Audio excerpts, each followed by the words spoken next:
శ్రీమతి నమస్కారం అండి. నమస్తే, ఎవరండి మీరు? పత్రికా విలేకరులు అండి, డాక్టర్ గోపాల్ గారిని. ఎందుకే ఆకలేసి గోపాలగా ఆడుస్తారు? ముందు క్యూలు అడుగుతుండే. ఒక మనిషి, ఒక మాట, ఒక బాట, ఒకరి తర్వాత ఒకరు కానీ ఒకరి మీద ఒకరు కాదన్నా. ఏమిటండి విశేషం? చాలా అన్యాయం అండి. ఈ విషయం మీకు తెలిసే ఉండాలి. డాక్టర్ గారు రాసిన థీసిస్ కి అమెరికన్ మెడికల్ అసోసియేషన్ వారు డాక్టరేట్ ఇచ్చారు. నిజంగానా? మీరు ఒకసారి డాక్టర్ గారిని పిలిస్తే పూలమాలలతో వారు సత్కరించి వారి ఫోటోలు తీసుకుని వారి జీవిత విశేషాలు తెలుసుకుని పోదామని వచ్చాం. చూడండి, డాక్టర్ గారు ఇంట్లో లేరండి. పర్వాలేదండి, మీరున్నారుగా. డాక్టర్ గారు ఇంత కృషి చేశారంటే దీనికి మీ సహకారం ఎంతో ఉండాలి. అందుకని జస్ట్ కదలకండి, ఒకే ఒక ఫోటో తీసుకుంటాం. ప్లీజ్ ఫోటో తీయండి. వద్దండి, ప్లీజ్ వద్దండి. డాక్టర్ గారు నేను కలిసి తీసుకుంటాం. రాంబాబు, అమ్మా, అయ్యగారిని వెళ్ళి తీసుకురా. హాస్పిటల్కి వెళ్ళి తీసుకురా. అయితే మనం కూడా హాస్పిటల్కి వెళ్ళి డాక్టర్ గారికి వెళ్తాం. పదండి పదండి. ఈ మందులు వాడండి, తగ్గిపోతుంది. పేరేమిటి, జబ్బు ఏమిటి? పేరు ఫ్రెండ్, జబ్బు మీతో ఫ్రెండ్షిప్ చేయడం. అయితే ఆ జబ్బు తగ్గకపోవడమే మంచిది. నాకున్న ఆ జబ్బు తగ్గదులేండి. ఏమిటిలా వచ్చావు? ఏ కారణం లేకుండా రాకూడదా? రాకూడదని కాదు, డాక్టర్ దగ్గరికి లాయర్ దగ్గరికి ఎవరు ఊరికేదారు, అందుకని. నేను వచ్చింది మా ఫ్రెండ్ దగ్గరికి. అయితే అభ్యంతరం ఉంది, కౌరు చెప్పండి. చెప్పడం కాదు, నేను ఒకటి అడుగుతాను, దాని జవాబు చెప్పండి. ఏమిటది? మీరు నాకు నిజమైన ఫ్రెండ్ కదా, ఒక్కొక్కసారి మీరు అని ఒక్కొక్కసారి నువ్వు అని సంబోధిస్తారు ఎందుకు? నాకు నేను ఇద్దరు వ్యక్తులు కనిపిస్తారు. ఒకరు మహోన్నత కళాకారిణి కళ్యాణి, ఆవిడని మీరు అని గౌరవిస్తాను. మరి ఆ రెండో వ్యక్తి ఎవరు? అమాయకమైన ఒక పసిపిల్ల, ఆమెను నువ్వు అని చనువుగా పిలుస్తాను. ఆ ఇద్దరులో ఎవరంటే ఇష్టం మీకు? నీ రెండు కళ్ళల్లో నీకు ఏదంటే ఇష్టం? అబ్బా, మీతో మాట్లాడడం కష్టం ఫ్రెండ్. అవును, తీరిగ్గా కబుర్లు చెప్తున్నారు, పేషెంట్స్ చూడరా? ఇవాళకి చూడాల్సిన పేషెంట్స్ అందరూ అయిపోయారు. Thank God. అయితే పదండి. ఎక్కడికి? చెప్తే కానీ నాతో రారా? నీతో రానని చెప్పలేదే. అయితే పదండి. ముందు ముందు నేను వెళ్లే చోటుకి ఎలాగో ఎవరు నాతో తోడురారు. ప్రస్తుతం మీరేనా రండి. ఎవరూ తోడు రాని చోటుకి నువ్వు వెళ్ళేది ఎక్కడికో చెప్పనా? కళ్ళల్లోకి. ఈ సభకు విచ్చేసిన ఆహూతులందరికీ వందనాలు. ఇంతవరకు నాట్యమయూరి కుమారి కళ్యాణి గారి నృత్య ప్రదర్శనలకు వసూలైన 50,000 రూపాయల చెక్కుని వికలాంగుల సహాయార్థం కుమారి కళ్యాణి గారు గవర్నర్ గారికి అందజేస్తారు. నేను సమర్పించబోయే చెక్కు నా తరపున నా ప్రియ స్నేహితులు డాక్టర్ గోపాల్ గారి చేతి మీదుగా గవర్నర్ గారికి అందజేస్తారు.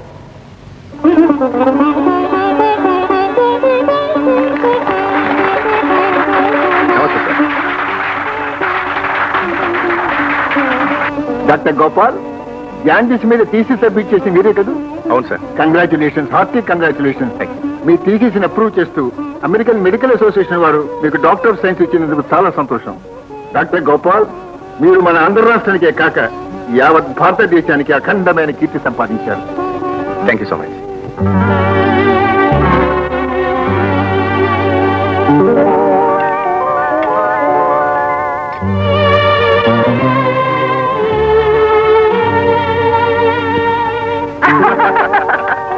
ఓకే ఫ్రెండ్, ఇక నేను వెళ్ళదా? 1 minute, ఇప్పుడు వస్తాను.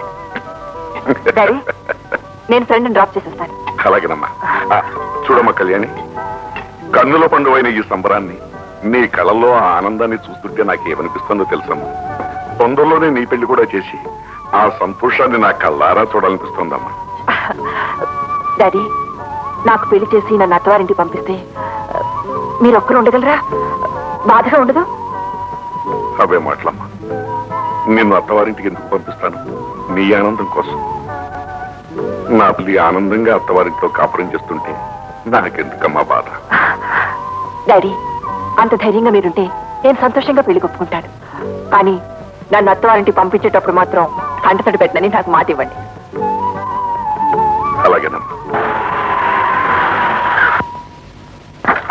వస్తా ఫ్రెండ్.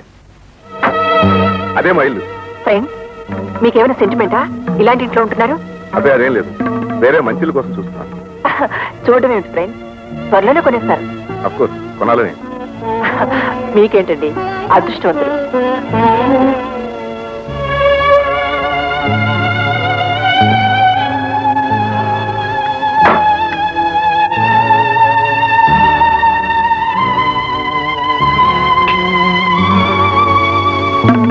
రాధా, రాధా, పడుకున్నావా? నేను నమ్మను. నువ్వేమిటి, నేను రాకుండా పడుకోవడం ఏమిటి? నీకు ప్రమాణమైన శుభార్త చెప్తాను. లే మరి, నిజంగానే పడుకున్నావా?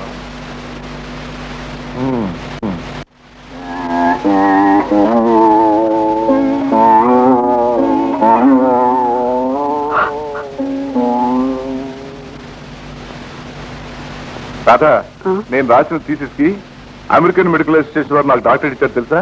మీరు చెప్తేగా నాకు తెలియడానికి. తమరు వింటే గాని చెబుదామని ఎంతో ప్రయత్నించాను. నువ్వు నిద్రలో ఉన్నావు. అరే, నా కాన్ఫరెన్స్ టైం ఏంది?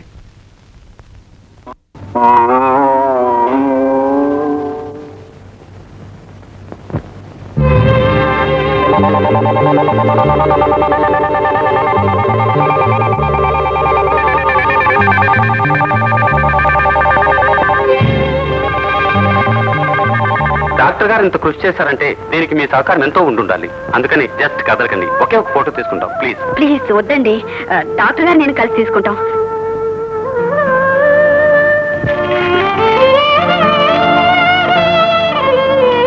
రాధా, రాధా, ఇక్కడున్నావా? నీకు ఈ మధ్య వంటలే వైకుంఠం అయిపోయింది. అక్కడే ఆగండి. బూట్ కాల్తో లోపల రాకూడదని కూడా మీకు తెలియటం లేదు. ఓహో, ఆల్ రైట్ ఆల్ రైట్. అయితే దేవి గారు, తమరే ఓసారి ఇలా దయచేయండి. అక్కర్లేదు. అక్కర్లేదంటే నేనే రావాల్సి వస్తుంది. రాధా, ఏమిటా కండిషన్? ఏ ఆడదన్నా ఎందుకు కంట తడి పెట్టుకుంటుంది? భర్త తనని నిర్లక్ష్యం చేస్తున్నాడను, తనకు కాకుండా దూరం అయిపోతున్నాడను. రాధా, నిన్ను నిర్లక్ష్యం చేస్తున్నానా? నీకు నేను దూరం అవుతున్నానా? నీ కోసం తాకట్లో ఉన్న ఈ గాజులు విడిపించుకొచ్చాను. ఇది నిర్లక్ష్యం చేయడమా? మధ్యాహ్నం నా షాపింగ్కి వెళ్ళి మన కొనబోయే కొత్తలు నీకు చూపించి సంతోష పెట్టాలంటున్నాను. ఇది నీకు దూరం అవడవా? నీ కోసం ఇన్ని చేస్తున్నాను, ఇంత సంపాదిస్తున్నాను. నువ్వు కోరకుండా నీ కోరికలన్నీ తీరుస్తున్నాను. ఎందుకన్నా ఏం చేయాలంటావు? అదేనండి, ఆడదానికి చీరలు, నగలు, ఇళ్ళు, వాకిలి చాలనుకుంటారు. ఆ అభిప్రాయంతో సంపాదన సంపాదన అని ఎక్కడికెక్కడికో పోతుంటారు. గొప్ప గొప్ప స్నేహాలు చేస్తుంటారు. అది మీ తప్పు కాదు. మీకు నేను ఇంకా కావాలనుకోవడం నాది తప్పండి. మీరు మారిపోయారు, పూర్తిగా మారిపోయారండి. ఆ మాటకు వస్తే నువ్వే మారిపోయావు. ఇది వరకు ఇంటికి రాగానే నవ్వు ముఖంతో ఎదురొచ్చేదానివి. ఇప్పుడు ఏడుపులు, చెప్పు పడుకులు. ఇదంతా చూస్తుంటే రోజు రోజుకి నీకు నా మీద ప్రేమ తగ్గిపోతుంది అనిపిస్తుంది. అంత మాట అనకండి. నాకు మీ మీద ప్రేమ తగ్గిపోవడమా?